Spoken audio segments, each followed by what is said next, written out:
Tai 12 pamokų iš knygos Pinigų psichologija, kurios pakeitė mano požiūrį į pinigus ir tikiuosi gali pakeisti ir tavo. Sėkmė prieš riziką.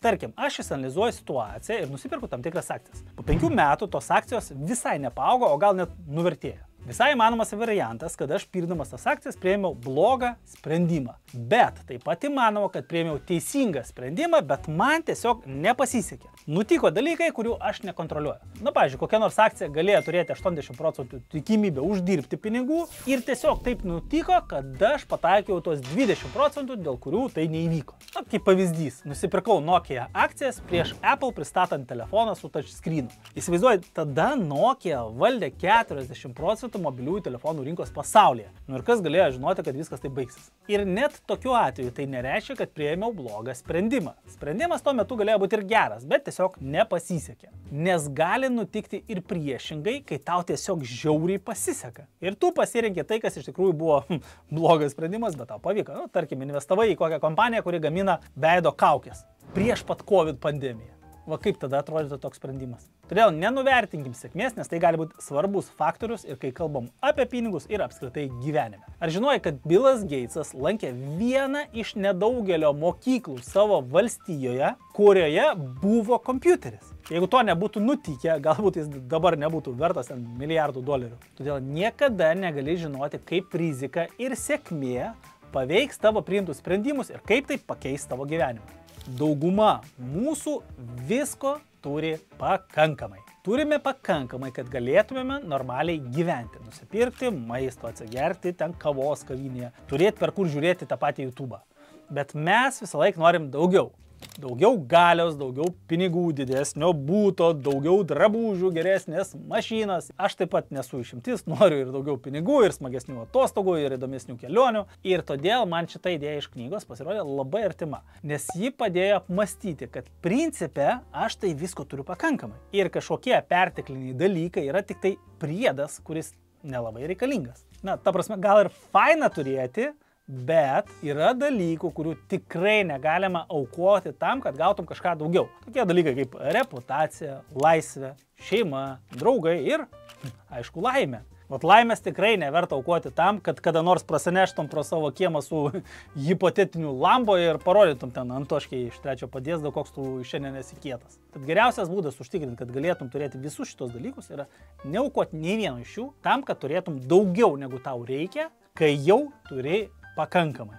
Sudėtinės palūkanos. Kaip pamatai kokį nors žmogų, kuris yra savo srities viršūnėje, tu irgi nori tokio pat rezultato. Ir nori jo iš karto. Tu nematai viso darbo, prakaito ir pastangų, kurias tas žmogus įdėjo. Pavyzdžiui, Warrenas Buffettas pradėjo investuoti, kai jam buvo 11 metų. Nu, aš nežinau, ką tu veikiai, kai tau buvo 11, bet aš tai tikrai neinvestavau. O kai jam sukako 30 metų, jis pasiekė savo pirmą milijoną dolerių. Kai buvo 59, jau turėjo beveik 4 milijardus. O šiandien jo vertė yra apie 150 milijardų dolerių. Dažnai mes žiūrime rezultatą, o ne virtinę sudėtingų dalykų, kurie tą rezultatą lėmė. Todėl planuok taip, kad planas neveiks pagal planą. Kaip kažkada pasakė Mike'as Tysonas, kiekvienas turi planą, kol negauna smūgio į veidą. Todėl, kai dėlioji savo finansinį planą, papildomai reikia turėti ir planą tam atveju, kas bus, jeigu pirmas planas nepaeis. Pradžiai sukauk saugumo rezervą, bent 3-6 mėnesių, kad jeigu kas nors nutiktų ne taip, kaip tu planavai. Pavyzdžiui, tokiam atveju, kad jeigu ateina recesija ir tau neapsimoka išsimti pinigų iš investicijų, nes tuo metu jos pakritusios. Žodžiu, jeigu nenori pastoviai krūpčioti dėl visų negatyvių dalykų, kurie vyksta pasaulyje, reikia susidėlioti savo pinigus taip, kad tavo strategija būtų nenukalama. Jeigu pats nežinai, kaip tai padaryti, tai šio video aprašyme yra nuoroda į nemokamą konsultaciją. Užpildyk anketą ir mūsų komanda su tavim susisieks. Tu niekam neįdomus. Niekas nesidžiaugia tavo materialiniam gerybėm taip, kaip džiaugiesi tu. Nu ir būkim sąžiningai, jeigu pamatai, ką nors vairuojant kokią nors kietą tačką, tikrai nepradedi galvoti, o, va šitas bičiukas tai realiai kietas. Greičiausiai galvoja, kad mašina yra faina ir kad už tos mašinos vairo tu atrodytum labai fainai. Todėl, kad kiekvienam žmogui yra svarbus tik jis pats. Ir niekam nėra laiko ir noro galvoti nei apie tave, nei apie mane. Nes visi nerimauja tik dėl savęs.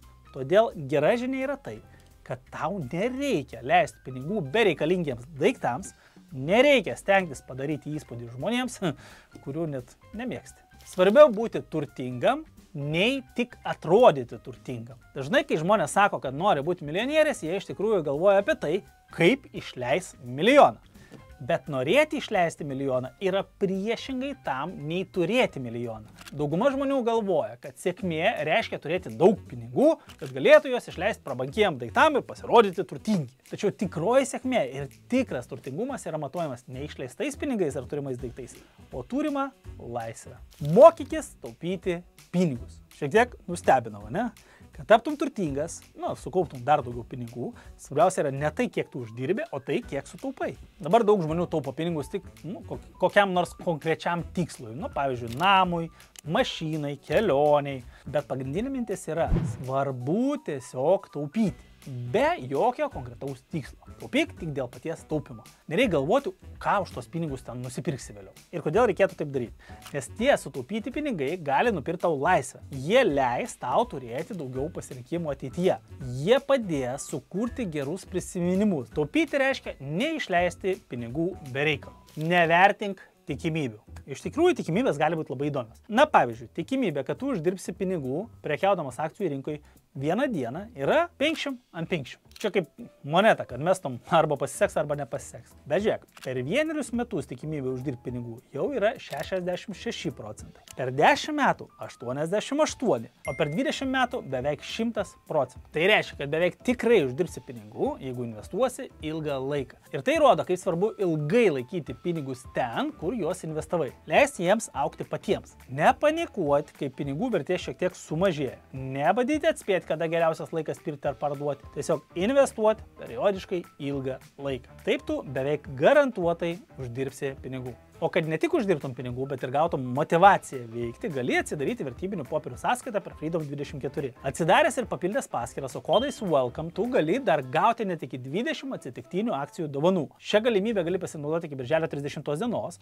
o paskyrą atsidaryti užtruksi tik 15 minučių. Investavimo idėjų gali pasisemti pažiūrėjęs kitus mūsų kanalo video. O visos nuorodos ir instrukcijos, kaip atsidaryti paskyrą ir gauti akcijas, yra šio video aprašyme. Ne visas kainas tu matai ant etikečių. Kaip jau sakiau anksčiau, yra maždaug 100% tikimybė uždirbti pinigų, jeigu investavai į akcijų rinką per 30 metų laikotarpį. Ir istorinis vidurkis yra apie 11% per metus. Tačiau tų pinigų negausi už ačiū. Yra mokestis, kurį turi susimokėti. Ir tas mokestis nėra pinigai, tai yra pokyčiai ir neužtikrintumas. Kai matai, kai rinka pakrito 20% ir tu hipotetiškai praradai 20% savo pinigų, pasidaro biški baisoka, ne? Baisu tai gali nustoti būti tik tai tada, kai supranti, kad tai yra tiesiog tavo mokestis. Jeigu tu gali pakelti tą baimę, nerimą ir atlaikyti sunkius laikus, tai padės tau sukaupti daug pinigų. Skirtingai nei žmonės, kurie neištveria tos baimės, greitai parduoda savo akcijas ir pabėga iš rinkos. Ir svarbiausia suprasti, kad stresas, nežinomybė, tas nerimas, kurį jauti, ir yra tavo kaina už uždarbį, kurį gausi ateityje. Atsimink, nei aš, nei kiti žmonės nėra tu. Tai lyg ir aišku, bet labai svarbu. Dažnai mes klausome žmonių, kurie duoda patarimus. Pavyzdžiui, kaip elgtis su pinigais. Ir daugiausia tų patarimų būna labai tokie bendri. Jie tinka daugeliui, bet ne visai tinka tau. Tarkim, kažkas gali pasakyti, vat šitaip elgtis su pinigais yra pats geriausias sprendimas. Bet tai nebūtinai geriausias sprendimas tau. Todėl reikia būti labai atsargiam ir žiūrėti, kieno patarimų mes klausom. Patarimas, kuris tinka 18-mečiui, kuris tik pradeda savarankišką gyvenimą, gali visai netikti 30-mečiui, kuris jau kūrė šeimą. Ir visai kitoks patarimas tiktų 50-mečiui, kuris ruošiasi nebedirbti ir gyventi iš pensijas. Sprendimas, kuris tinka vienam žmogui, gali visiškai netikti kitam žmogui. Todėl gerai pagalvok apie visus patarimus ir pasižiūrėk, ar jie tinka tavo gyvenimui ir tavo situacijai. Protas kabinasi už negatyvą. Įsivaizduok, jeigu kas nors parašo straipsnį, rytoj tu galėsi uždirbti 50% daugiau pinigų.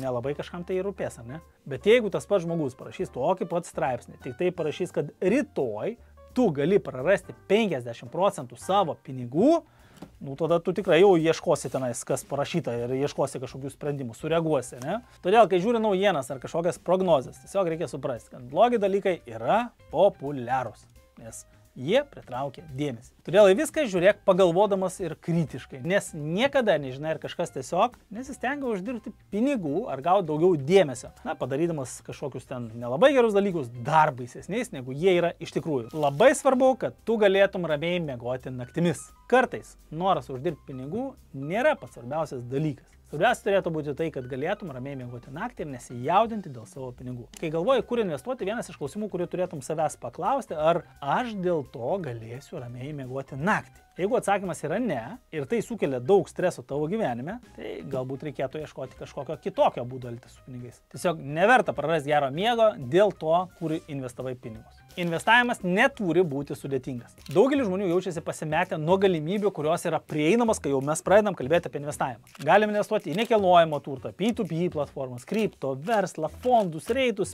pilna pasirinkimų. Ir dar, jeigu pasižiūrė kokią akcijų rinką, tai tūkstančiai, dešimtis tūkstančių akcijų, kurias galima rinktis. Ir dėl to daugelis žmonių pasimeta, visko bijo ir galiausiai nieko nedaro. Vienas paprasčiausių būdų pradėti investuoti, apie kuriuos kalbama knygoje, yra ETF. S&P 500 ir viso pasaulio fondas. Dėti pinigus kiekvieną mėnesį, ilgą laiką ir nesijaudinti dėl situacijos rinkoje. Nes juk planuoja vis tiek kokį 20 metų į priekį. Ir tai gali skambėti labai paprastai, bet svarbiausia, kad tai veikia. Nebereikalo Warrenas Buffettas nurodė, kad po mirties 90% pinigų turi būti sudėti į S&P 500. O jis apie investavimą tikrai išmano. Sėkmės.